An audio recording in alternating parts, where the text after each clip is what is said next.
आइए भैया, महामारी से पीड़ित सभी भक्तों को हमें सर्वप्रथम स्वच्छता का महत्व बताना होगा। तत्पश्चात गरल तरल जैसे महामारी प्रसारित करने वाले मलिन असुरों को हमें उचित पाठ भी पढ़ाना है। आइए।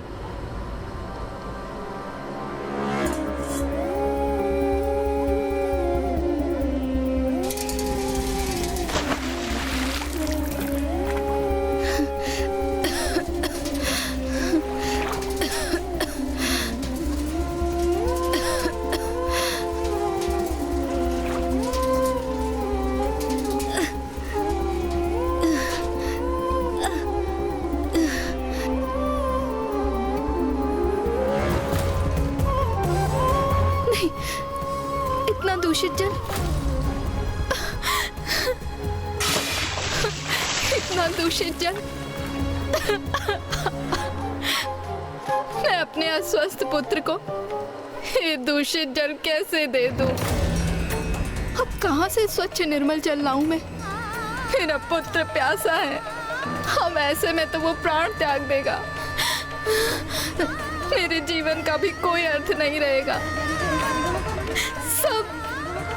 सब नष्ट हो गया। सब नष्ट हो गया। नहीं, नहीं, मेरा पुत्र, मेरा पुत्र मेरे समक्ष, ये मैं कदापि सहन नहीं कर सकती। इससे तो अच्छा उचित होगा कि मैं स्वयं अपने प्राण त्याग दूं।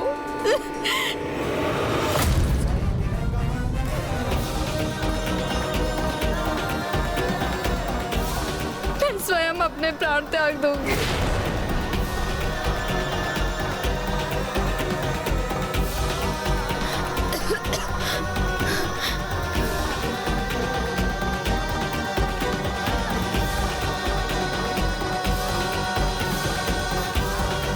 रुकिए,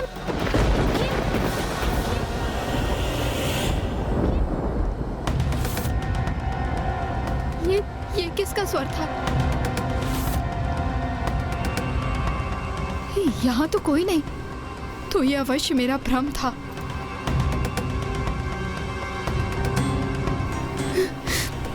भैया, समस्या बड़ी हो अथवा छोटी, हमें निराश नहीं होना चाहिए, क्योंकि प्रत्येक समस्या का कोई ना कोई समाधान अवश्य होता है। कौन है ये?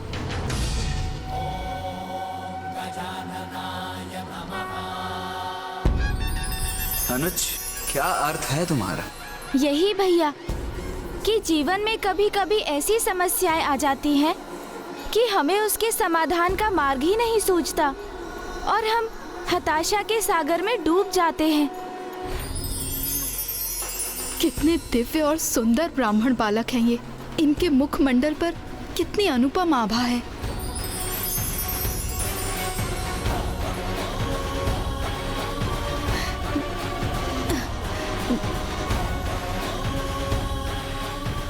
कौन हैं आप दोनों? माता, हम ब्राह्मण बालक हैं। मेरा नाम गुणेश है और ये मेरे अग्रज कृतेश जी हैं। प्रणाम। हम यात्रा करते समय आपके ग्राम पहुंच गए और हमें यहाँ से आगे जाना है, किंतु माता, हम प्यासे हैं। क्या हमें आपके ग्राम के इस कुएं से जल प्राप्त हो सकता है? इन पथिकों को मैं दूषित जल पीने के लिए कैसे दे सकती हूँ? जल? तुम भी कैसा अनुरोध करते हो अनुज? माता हमारे लिए जल थोड़ी ना निकालेंगी, वो तो हम स्वयं भी निकाल सकते हैं ना।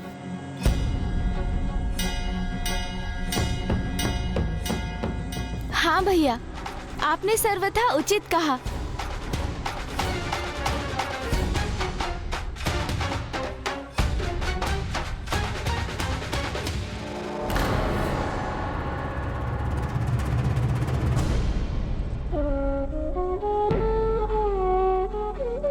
माता, मुझे कुएं तक जाने का मार्ग दीजिए।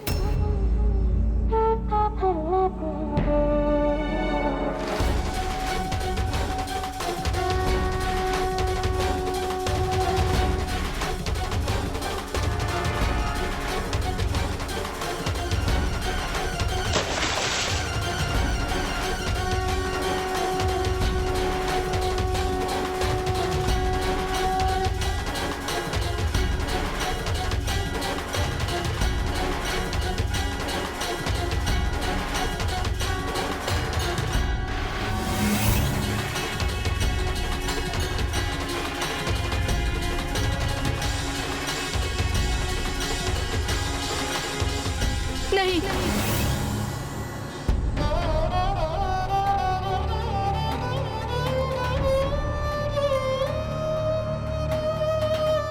क्या हुआ माता? उस जल का पान मत कीजिए ब्राह्मण देवता, दूषित है ये जल। यदि आप इसका पान करेंगे तो आप भी अस्वस्थ हो जाएंगे। ये तो सत्य है, ये जल तो वास्तव में बहुत दूषित है। हमारे ग्राम में महामारी फैली हुई है ब्राह्मण देवता, यहाँ पे सभी अस्वस्थ हैं। भोजन जल सब दूषित हो गया है ब्राह्मण देवता, सब नष्ट हो गया है। मेरा पुत्र संजय वो भी रोगग्रस्त होकर बहुत कष्ट में है, उसे भी बहुत प्यास लगी है। मैं यहाँ पे जल लेने आई थी पर ये जल दूषित है, मैं कैसे अपने बेटे को ये जल पिलाऊं? तो क्या इसीलिए आप इतनी व्याकुल हैं माता?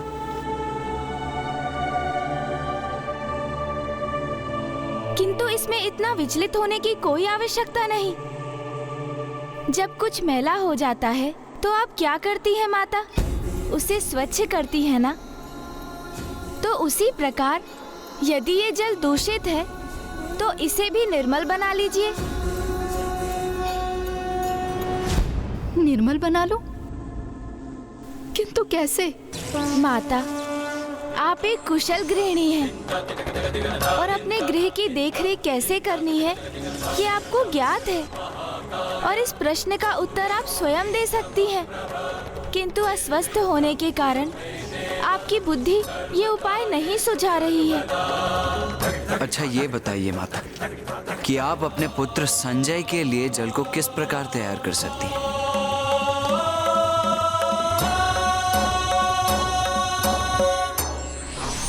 जल को उबालकर उसे छानकर। अरे हाँ, समाधान तो स्पष्ट है। मैं जल को उबालकर उसे छान लूंगी तो जल मैले और रोग फैलाने वाले कीटाणुओं से मुक्त हो जाएगा।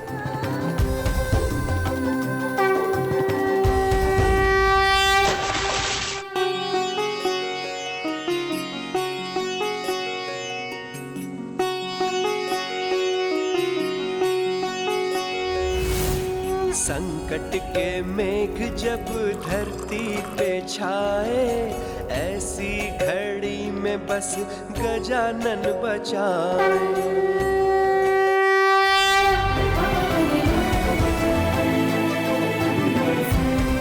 लो पुत्र, मैं तुम्हारे लिए जल लेकर आई हूँ।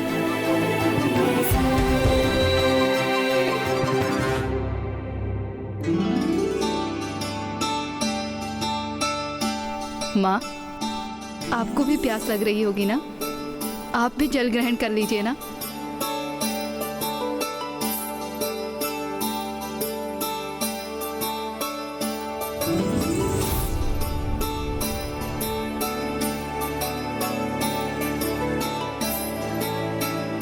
ब्राह्मण देवता, आज आप दोनों के कारण ही मैं अपने पुत्र को जल दे पाई हूँ।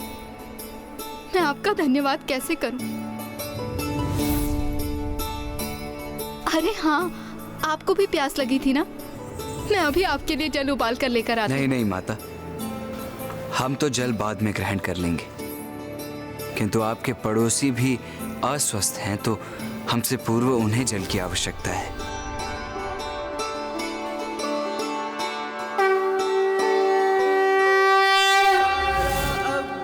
अस्वच्छ मंगल मूर्ति, स्वच्छता बिना कैसे हो रोगों से मुक्ति।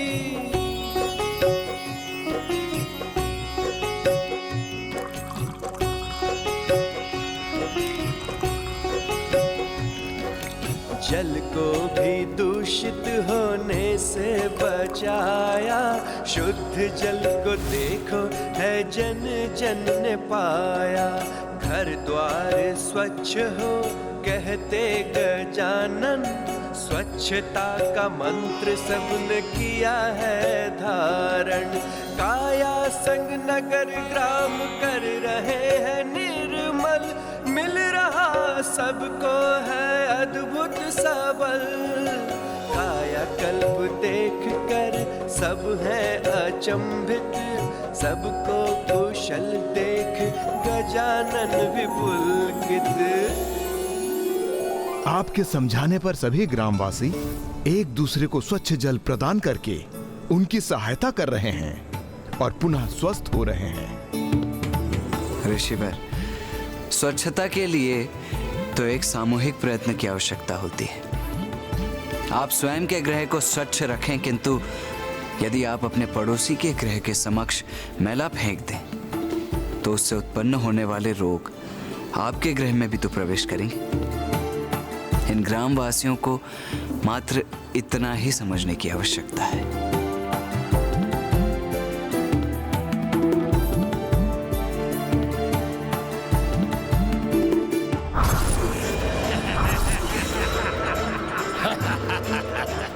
सब कुछ हमारी योजना के अनुसार ही हो रहा है। हमारा मैला विषैला जल रोगों का विस्तार कर रहा है।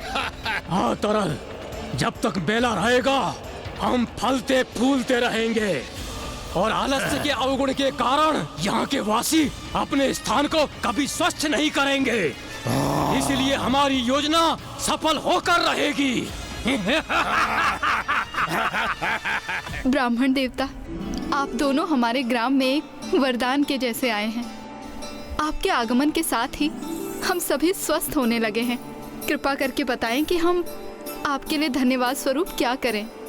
माता, हमने तो कुछ भी नहीं किया है। जो कुछ किया है आपने तो स्वयं किया है और आगे भी करना होगा। हम तो मात्र यहाँ पर आपका मार्गदर्शन करने आए हैं। स्वच्छता एक दैविक गुण है और आपका ये ग्राम दैविक प्रभावों से इसीलिए रिक्त है क्योंकि यहाँ स्वच्छता का अभाव है। अस्वच्छता से रोगों का विस्तार होता है। आप स्वयं अपने नेत्रों से देख लीजिए, इस ग्राम में स्वच्छता की क्या स्थिति है। तो आप सब रोगों से मुक्त कैसे रहेंगे?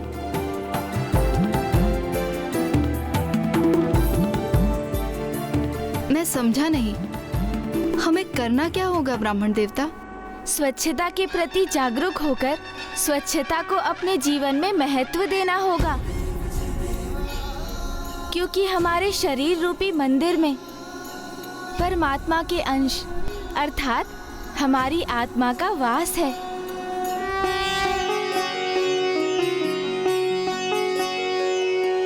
संकट के मेघ जब धरती पे छाए, ऐसी घड़ी में बस गजानन बचाए। स्वच्छता का ज्ञान देने को है आए, जन जन को देखो है गणपति भाई। अब कुएं का जल पूर्ण रूप से स्वच्छ हो गया। कुएं का जल पूर्ण रूप से स्वच्छ हो गया। जल स्वच्छ हो गया। जल स्वच्छ हो गया। अब हम कुएं के जल का पान कर सकते हैं। अब आप सभी जाइए और उस कुएं के स्वच्छ जल से स्नान कर लीजिए। शुद्ध जल को देखो है जन जन ने पाया, घर द्वार स्वच्छ हो कहते गजानन। स्वच्छता का मंत्र सबने किया है धारण, काया कल्प देख कर सब है अचंभित, सबको कुशल देख गजानन भी पुलकित। अब शरीर तो स्वच्छ हो गए, किंतु जहाँ शरीर का वास है अर्थात आपका गृह, उसे भी तो स्वच्छ बनाइए।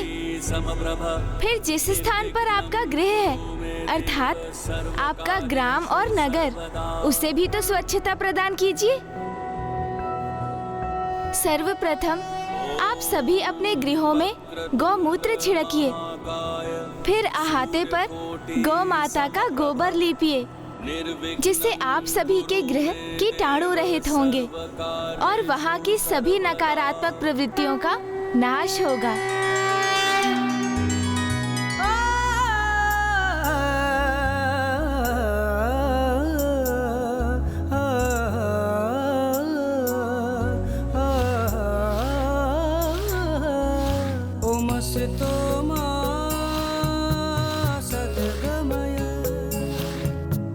तम सोमा ज्योतिर्गमया मृत्युर्मामृतं गमया। ओम शांति। हमारे पास तो तनिक भी गौमूत्र शेष नहीं रहा। ओम जयंती मंगला काली भद्रकाली कपालिनी। जानकी, दुर्गा क्षमा शिवा धात्री स्वाहा स्वधा नमोस्तुते। क्या हुआ जानकी? वो मेरे पास मेरे गृह को शुद्ध करने और कीटाणु रहित करने हेतु पर्याप्त मात्रा में गौमूत्र नहीं है। तुम चिंता मत करो जानकी, मैं अपने गृह को शुद्ध कर चुकी हूँ और मेरे पास अतिरिक्त गौमूत्र शेष है। तुम ये ले लो।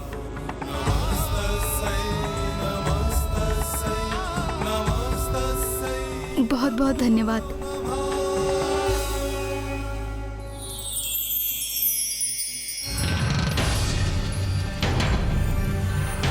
माँ, नहीं नहीं, ये मात्र मेरा भ्रम है। माँ ने तो यहाँ आने से मना कर दिया था। भैया, इस पवित्र लेप से इस ग्राम के गृह शुद्ध हो रहे हैं, किंतु अब इस स्वच्छता से गरल और तरल को कष्ट पहुंचेगा। ये कैसी दुर्गंध है?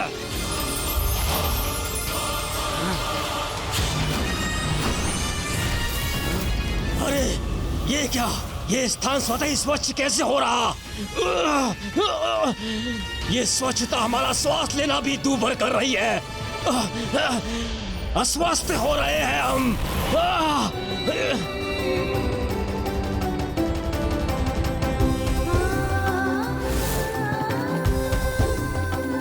प्रभु, हम सब भी इस कार्य में सहायक बनना चाहते हैं।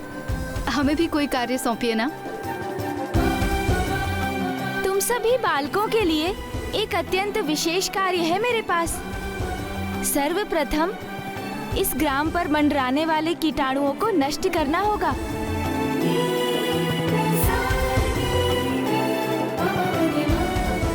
किंतु हम इन कीटाणुओं को नष्ट कैसे करेंगे? चिंता मत करो, उसका भी उपाय है मेरे पास। तुम सब जाओ और गोबर के उपले लेकर आओ।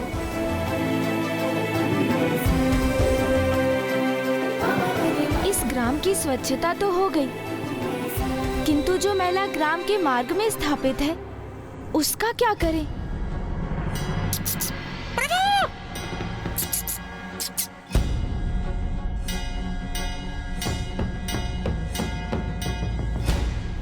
प्रभु, आपकी अनुमति हो तो उसका उपाय मैं कर दूं प्रभु। उचित है मूषक जी।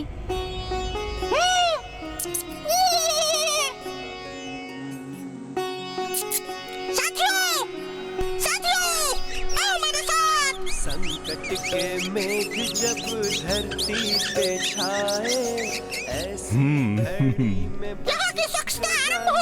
बचाए। स्वच्छता सर्वत्र देखो, हाँ, इधर से एक भी माई का काम नहीं होना चाहिए यहाँ। और तीव्रता से स्वच्छ करो, हाँ, सर्वत्र स्वच्छ करो। अस्वच्छ मंगल मूर्ति, स्वच्छता बिना कैसे हो रोगों से मुक्ति। ब्राह्मण देवता, आपके कथनानुसार हमने अपने गृह गोमूत्र और गोबर से शुद्ध कर लिए हैं।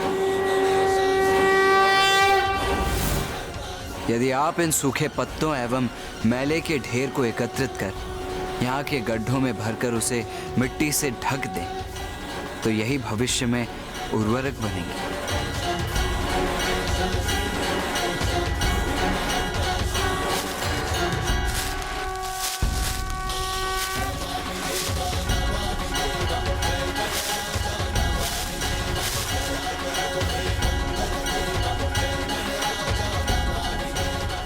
कल संक्रांति का पर्व है और संक्रांति से एक दिवस पूर्व एक बड़ी अग्नि प्रज्वलित कर वातावरण को शुद्ध किया जाता है, समस्त नकारात्मकता को दूर किया जाता है।